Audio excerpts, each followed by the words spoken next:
Hello বন্ধুরা, আজকের হচ্ছে ইন্ডিয়া আর সাউথ আফ্রিকার ফাইনাল ম্যাচ। তো আজকে আমি বাড়িতে চিকেন বানিয়েছিলাম।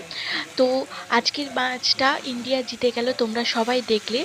এবং তাই আজকে সেলিব্রেশনের জন্য বাড়িতে বানালাম চিকেন কষা, আর সাথে ছিল ফ্রায়েড রাইস। ফ্রায়েড রাইসটা তোমাদেরকে এখন দেখাতে পারলাম না, শুধু চিকেন কষাটা এখন বানাচ্ছিলাম, তাই একটা শর্ট ভিডিও বানিয়ে রাখলাম।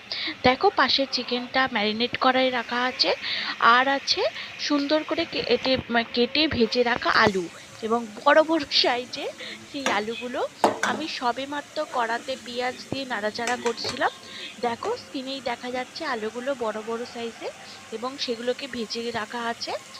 এই চিকেনটাও রয়েছে। আজকে রাতে খুব মজা করব, খুব মজা করে খাওয়া দাওয়া হবে।